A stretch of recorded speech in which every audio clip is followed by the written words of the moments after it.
강나연TV 구독자 여러분, 안녕하세요. 오늘은 이렇게 임상영양사라고 들어보셨나요?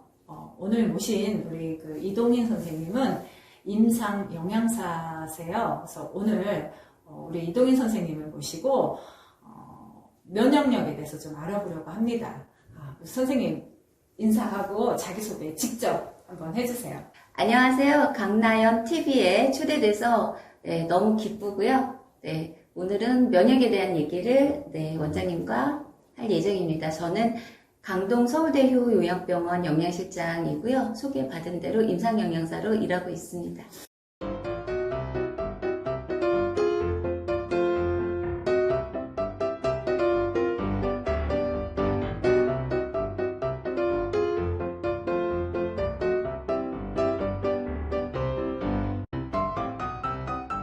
네, 선생님, 임상영양사와 영양사가 뭐가 다른 건가요?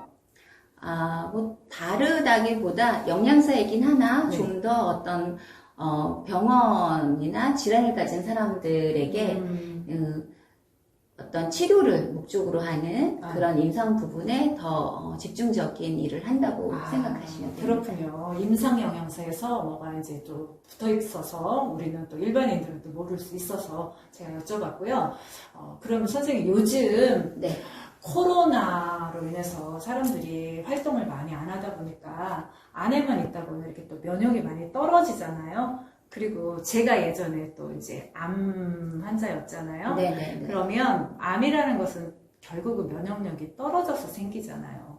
그리고 요즘 이제 코로나로 인해서 면역력이 떨어진 사람들이 많이 걸리잖아요. 그렇죠? 네. 그러면 우리가 면역력을 높이려면 어떻게 해야 하는지, 면역력이 무엇인지, 왜 면역력 하는데 구체적으로 면역력이란 어떤 역할을 해주고 무엇인지를 좀 알려주세요. 면역이라는 것은 우리가 항체를 갖고 있는데 그 항체가 우리 항원이 만약에 침입을 했는데 침입해도 이렇게 어떤 보호할 수 있는 그런 걸 갖고 있는 걸 면역이라고 합니다. 외부로부터 어떠한 적이 침입을 해서 그렇죠. 막아낼 수 있는 힘이라는 거죠. 네. 그러면 그런 면역을 높이기 위해서는 우리가 왜 면역력을 높여라 하잖아요. 그럼 면역력을 높이기 위해서는 우리가 어떻게 해야 되나요? 예를 들어 운동도 있을 거고, 그렇죠? 음식도 있을 거고 하는데 주로 우리가 그럼 어떻게 하면 면역력을 높일 수가 있을까요? 일단은 이제 충분한 영양 섭취가 중요할 것 같고요. 지금 말씀하신 대로 운동이라든지 그리고 제가 요즘 관심을 갖고 있는 건 수면입니다. 그래서 수면으로 인해서 굉장히 그 면역력 증강이나 하락이 되기 때문에 수면에 굉장히 중요성이 있을 수 있겠고요. 그 다음에 마음가짐이겠죠. 좀 편안한 마음으로 있어야 어떤 그런 염증 수치 같은 것도 다 영향을 줄 것 같습니다. 그 수면은 우리가 잠을 자면서 면역력이 올라간다고 하죠. 그리고 또 마음을 또 편안히 먹어야 스트레스를 안 받아야 또 면역력이 또 좋아진다. 이제 이런 말씀인데 그러면 우리가 왜 면역력을 높인데 운동하고 잠 잘 자고 스트레스 받지 말고 하는 건 또 많은 사람들이 다 알고 있죠. 그러면 우리 선생님이 하시는 게 이제 영양이잖아요. 근데 우리 선생님은 병원에서 막 이렇게 정말 그 영양소까지 따져가면서 이렇게 하시잖아요. 근데 우리 일반인들은 그런 걸 따질 줄을 모르잖아요. 그러면 집에서 우리가 어떤 음식들을 이렇게 해 먹으면 간단하게 몸 면역을 높일 수가 있을까요? 일단은 어떤 일반인들이 많이 혼돈을 갖고 있는 것들이 어떤 TV에서 어떤 식품이 하나 좋다 그러면 굉장히 모든 사람한테 좋은 것처럼 얘기를 해요. 그래서 예를 들면 뭐 보리가 좋다, 현미가 좋다. 그래서 그날은 뭐 현미가 굉장히 면역이 좋다 그러면 그날 현미가 시장에 동인할 정도로 그런 어떤 반응들을 보이는데 사실은 그 몸에 좋다는 그 섬유소 부분이 모든 사람한테 적용되는 건 아니거든요. 체질마다 그렇죠. 위가 약하거나 이런 경우에는 오히려 제한을 해야 되는 경우가 있습니다. 소화가 안 되기 때문에. 그다음에 이제 토마토나 이런 것도 굉장히 건강한 식품으로 알고 있는데 그런 칼륨이 많은 식품들도 굉장히 고혈압이나 이런 사람한테는 좋지만 콩팥 같은, 그러니까 쉽게 신장이라고 얘기를 하죠. 네. 그런 신장 질환이 있는 사람한테는 오히려 그 칼륨이, 나트륨을 낮춰주는 칼륨이 네. 오히려 굉장히 적이 될 수 있어요. 그래서 병원에서도 그런 신장이 안 좋은 분들은 칼륨 제한을 하고 있습니다. 그래서 지금 TV에서 어떤 제품이 좋다 하면은 막 붐이 네. 일어나고 네. 또 중요한 거는 그것도 장기간 섭취하는 사람들이 있어요. 맞죠. 네. 그래서 그 장기간 섭취하는 것들이 굉장히 안 좋거든요. 그래서 영양사인 제가 봤을 때는 가장 좋은 면역을 키워주는 식사 방법은 자기에게 맞는 적당한 양, 그 다음에 과식하지 않는 적당한 양과 그 다음에 골고루 섭취하는 거. 굉장히 학교 다닐 때 많이 들었던 그런 얘기지만 사실은 그 방법이 가장 좋은 방법이고요. 면역이 좋다는 식품은 물론 나와 있습니다. 말씀하신 대로 뭐 셀레늄이라든지 아연이라든지 또 요즘 장 건강에 굉장히 좋다는 프로바이오틱스라든지 많이 먹죠. 네, 그런 것들이 있고 또 말씀하신 식품으로는 뭐 현미나 이런 것들이 있을 수 있죠. 근데 이제 위가 안 좋은 사람은 또 그거를 음식을 가려서 또 먹어야 되는데 저 같은 경우도 귀리 같은 거 먹으면 소화가 안 그럴 수 있죠. 되더라고요. 귀리도. 네, 그래서 배가 계속 그득해 있는 거예요. 그래서 저도 귀리를 못 먹거든요. 그래서 그러면 모든 사람들이 또 편안하게 쉽게 먹을 수 있는 음식도 있나요? 이렇게 면역력을 높이는데 네. 누구나 먹어도 편안할 수 있는 음식 그런 네. 것도 있나요? 그래서 이제 제가 오늘 강연 TV에 나오면서 면역이라는 주제로 생각을 해봤는데 네. 보통 현미와 마늘 많이 아시잖아요. 항암. 마늘. 네, 네. 항암에 좋다는 마늘. 그 다음에 아보카도. 아보카도도 인기잖아요. 네, 아침 네, 식사로도 많이 이용하고 뭐 이런 것들이 있는데 저는 한 2가지 정도 이제 간단히 말씀을 먼저 드리면 네. 토마토가 굉장히 칼륨이 높아요. 네. 그래서 굉장히 나트륨도 짜게 먹는 우리나라 음식의 나트륨을 떨어뜨려주는 토마토를 이용하는데 거기에 불고기를 얹어서 샐러드로 먹으면 토마토에 네, 그러면 불고기의 어떤 짠맛을 토마토의 칼륨이 나트륨을 떨어뜨리는 효과가 있기 때문에 굉장히 좋은 식품이라고 볼 수 있겠습니다. 그 면역력도 올라가고 그렇죠. 그리고 토마토와 불고기를 불고기. 같이 네, 그렇죠. 그리고 또 하나는 또 추천드리고 싶은 거는 아보카도를 뭐 갈아서도 드시고 네. 아침 식사로 많이 이용하는데 사실은 제가 이제 해먹어 보니까 네. 수란이라는 게 있어요. 우리 고등학교 공부할 때 수란 같은 거 한번 해보셨던 계란 기억나세요? 뭐 이렇게 국자에다가 하얗게, 네, 기름 살짝 바르고 무 깐 다음에 국자를 집어넣어서 약간 위가 익으면 기억나시죠? 네. 네, 네. 그런 것처럼 그 수란이 아침 식사에 굉장히 좋습니다. 그래서 아침에 그 어떤 수란 하나에 양념장을 이렇게 얹어 쓰시는 것도 좋고 네. 지금 말씀하신 수란과 또 토마토나 아보카도와 같이 드시는 것도 또 베이비치에서 조금 얹으면 더 근사한 브런치 음식이 되겠죠. 그렇게 이용하시면 좋을 것 같습니다. 그러면 한 끼를 토마토에 불고기를 넣어서 네. 같이 요리를 해서 먹고 아보카도를 뭐 어떤 식으로 해서 먹든지 먹고 네. 또 계란, 네. 수란을 만들어서 이렇게 먹으면 완벽한 면역력을 갖춰주는 한 끼 식사가 되네요. 그렇죠. 이것도 어렵고 나는 이것도 번거로워 못하겠다. 그럼 아까 말씀하신 대로 이제 마늘, 모든 음식에 마늘을 많이 넣어서 먹으면 네. 되는 건가요? 그냥 마늘만 많이 넣을까요? 항암에 좋은 마늘이 네. 사실은 네. 또 어떤 분들은 고기 드실 때 생마늘 드세요. 네. 네. 그런데 위가 안 좋으신 분들은 안 먹어요. 좋습니다. 네. 그래서 마늘을 분명히 구워 드시는 게 안심이죠. 아, 네, 그런 부분이 있어서 제가 아까 초반에 말씀드린 것처럼 어떤 음식이 좋다 해서 그거를 과하게 자주 길게 드시는 건 좋지 않고 그래서 저는 좀 색깔에 대한 얘기를 합니다. 빨주노초 파란 시장에 가서 맨날 하얀색만 사시는 분 아니면 파란색만. 보라색만 사시는 분 네. 이런 분들이 네. 있으세요. 그러니까 또 내가 아는 야채만 사시는 분 이런 경우가 우리가 있죠. 그래요. 네, 그런 경우가 많습니다. 그래서 제가 권해드리고 싶은 거는 시장에 가셔서 네. 빨주노초 파란보 야채를 한번 다 사셔보시면 그 영양소가 바로 파이토케미컬이라는 그래서 뭐 어떤 거는 어떤 제품이 많고 뭐 이런 성분들이 다 틀려요. 색깔마다. 그러면 선생님 네. 빨주노초 파는 거 대표적인 음식을 한번 읊어줘 보세요. 네. 빨간 피망.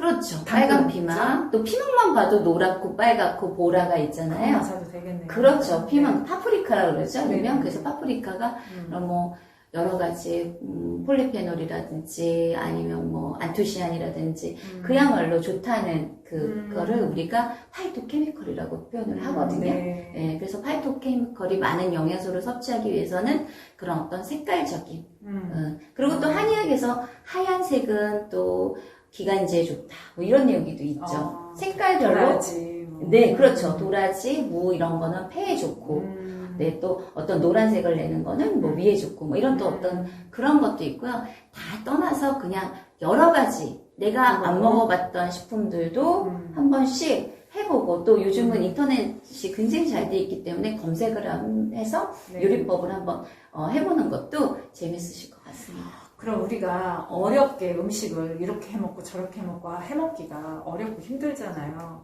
요즘은 또 밀키트 해가지고 나오는 것들도 많고 하더라고요. 그렇죠. 근데 이제 가장 쉬운 방법은 시장에 가서 야채를 살 때 빨주, 노초, 파나 뭐만 사다가 요리를 간단하게 하든 날로 먹든 그것만 열심히 먹어도 면역력은 올라가겠네요. 그렇죠. 아, 간단하네요. 근데 우리가 막 TV에서 막 설명하고 의사 선생님들 나와서 네. 설명해주고 뭘 먹어라 하면서 아까 우리 선생님 말씀하신 대로 동의나도록 홈쇼핑에서 팔고 하는데 그런 거를 그냥 무작정 따라가기보다는 그렇죠. 내 몸에 맞춰야 되는데 네. 내 몸에 맞추기도 또 모르잖아요. 그렇죠? 그래서 그러니까 빨주노초 임상 영양사와 상담하시고 또 만약 그렇게 여의치 않다면 좀 더 골고루 식품을 선택해서 먹는 거. 선생님 그럼 하나만 이렇게 암 환자들이 네. 음식을 많이 가리잖아요. 근데 많이 가려야 되나요? 아, 정말 좋은 질문이세요. 네. 사실은 제가 있는 병원도 암 환자 병원 그 환자들이 많은데 가장 정말 이해시키기 어려운 부분이 네. 또 이렇게 인터넷에 돌아다니는 뭐는 먹지 마라. 네네. 네, 유전자콩 예를 들면 우유도 먹지 건강에 마라. 좋지 네. 않다. 네. 그다음에 여성 호르몬에 관련된 먹지 마라. 콩 먹지 마라. 뭐 이런 것들이 있어요. 그런데 사실은 먹지 말아야 환자들도 분명히 있습니다. 그래서 의사 선생님이 그럴 때는 처방을 내리세요. 이분은 여성 호르몬 드시지 마세요. 갑상선 수술을 했는데 지금은 좀 주의할 때입니다. 이렇게 잊지 않고서는 사실은 그냥 저희 영양학적으로 말씀을 드리자면 모든 음식을 암 환자는 다 먹을 수가 있다. 그래서 특별히 가릴 건 없으나 그래도 조금 더 가장 취약한 부분이 아까 말한 면역이기 때문에 면역이 약해져 있을 수 있기 네. 때문에 네. 그래서 저는 강조하는 게 기생충입니다. 그래서 어느 한 부분은 유기농이 좋다 그래가지고 굉장히 막 유기농만 찾는데 네. 유기농이 물론 좋긴 하지만 네. 암 환자에게 있어서 오히려 독이 될 수 있는 부분이 네. 그 관리를 식품 관리를 제대로 못하다 보면 기생충 감염이 될 수 있어요. 아, 내가 사다 놓고 관리를 못했을 때. 그렇죠. 그래서 오히려 그럴 수 있고 또 유기농이다 보니까 빨리 상해요. 그러다 그렇죠. 보면 식중독균이 또 생길 수도 있어요. 아. 그래서 오히려 내가 유기농을 먹고자 했는데 그게 해가 될 수 있기 때문에 그래서 저희 제가 근무하고 있는 병원에 암 환자의 어떤 수술을 한 지 얼마 안 되신 분들은 생식을 금하고 삶아드립니다. 맞아요. 모든 거를 소독하는 어떤 의미로 삶아드리고 생야채를 당분간 좀 조심하시는 게 특히나 한국 사람들은 젓갈 이 맞아요. 유통 과정에서 문제가 될 수 있는 부분 젓갈, 도시락 계통 사람의 손을 많이 이용해서 만든 음식들은 어쨌든 세균이 있을 수 있죠. 뭐 김밥이라든지 네. 손을 많이 이용해서 네. 만들었다는 것들이 그래서 그런 것들이 주의하는 게 좋을 것 같고요. 네. 그래서 결론적으로 암 환자들은 모든 걸 다 먹을 수 있다. 특별히 처방받지 그런 경우를 제외하고는 그렇게 말씀드릴 수 있을 것 같아요. 그래서 저도 의사 선생님이 항암을 할 때 뭘 먹지 마라라고 말씀을 안 하시더라고요. 네네. 그냥 다 드세요. 네. 그래서 저는 다 먹었는데 주변에서 사람들이 너 그거 먹으면 안 되잖아. 네. 이거 먹으면 안 되잖아. 그런데 네. 저는 오히려 예전에 아프기 전보다 음식을 가리지 않고 다 먹어요. 네. 예전에는 솔직히 음식을 많이 가렸는데 오히려 지금은 안 가리고 먹어요. 근데 그게 오히려 면역력에 더 좋을 수도 있겠네요. 많이 그럼요. 잘 먹는 게. 그렇죠. 그럼 우리 환자 여러분들도 많이 계실 텐데 우리 특히 암 환자분들 지금 선생님 말씀 들으셨죠? 무조건 잘 먹는 게 면역력이 올라가고 면역력이 올라가야 암도 치료하는 데 있어서 크게 도움이 될 것 같아요. 아유, 우리 오늘 선생님. 근데 우리가 지금 대화 나누면서 선생님한테 너무 많이 어색하죠? 네. 실은 저 대학원 후배예요. 후배인데, 그래도 우리 여러분들 앞에서, 우리 시청자분들 앞에서 네. 선생님이시잖아요. 자, 그러면 오늘 이렇게 좋은 말씀 많이 해주셨는데, 그럼 이제 한마디로 요약을 해서, 이렇게 요즘 암 환자도 있지만 코로나 환자들도 좀 이렇게 많이 이슈잖아요. 요즘 코로나를 대비해서는 우리가 어떻게 이렇게 지내야 코로나로부터도 안전할 수가 있을런지 짧게 한마디 좀 해주세요. 네. 본인에 맞는 건강한 식단을 연구하셔서 본인에 맞는 적당한 또 규칙적인 어떤 삶을 유지하는 그런 거고, 두 번째는 이제 말씀드린 두 번째 수면, 그다음 스트레스. 네. 그것이 가장 중요하다고 생각합니다. 네, 저 잠 많이 자거든요. 너무 많이 자서 저는 아주 좀 줄이고 싶은 마음입니다. 예전에 못 잔 걸 다 자느라고 그러는지 저는 8시간, 9시간씩 자요. 그러면 지금 이제 우리 선생님이 말씀하신 것이 면역력을 높이기 위해서는 잘 자고, 잘 먹고, 그리고 또 운동하고. 뭐 어려운 거 없네요. 그럼 어려운 거 없는데 이게 가장 또 어려워요. 힘들고 잘 네. 지키지를 못하죠. 우리 강래현 TV를 구독하시는 모든 여러분들은 이 세 가지를 잘 지켜서 우리 코로나로부터도 해방되고 암으로부터도 해방이 되어서 또 암 환자이신 분들은 지금 우리 선생님이 하신 말씀 꼭 명심하셔서 뭐든지 잘 드시고 저처럼 이렇게 극복하시기를 바라겠습니다. 오늘 이렇게 나와주셔서 감사하고요. 우리 원래대로 가자. 동인아, 고마워. 자, 우리 인사하고. 네. 강나연TV 구독자 여러분, 우리 주변에 많은 분들에게 홍보해주시고 구독, 좋아요 말해봐. 구독, 좋아요 해달라고. 어떻게 하는 거예요, 손을? 구독, 좋아요. 네. 구독, 좋아요. 네, 네. 감사합니다. 선생님 인사하고 자기소개 직접 한번 해주세요. 네. 안녕하세요. 강력이, 이거 봐. 어떻게. 그냥 계속해. 그냥 계속해요? 네. 왜 면역력 하는데 구체적으로 면역력이란 어떤 역할을 해주고 무엇인지를 네. 좀 알려주세요. 네. 저희 몸에 이 면역이라는 게 항체가 만들어져서 갑자기 어색해, 언니가 그거 물어보니까. 처음부터 다시 할게요. 또 해요. 자, 다시 갑시다. 네? 하세요. 그래, 편안하게 하지 마. 하세요. 그냥 가. 그냥 가. 그냥 편안하게 대화하듯이 커피 마시면서 대화하듯이 하면 돼요. 편안하게 해, 편안하게. 네. 면역에 대해서 뭐라 그랬죠, 언니가? 면역이란 무엇이냐고. 네.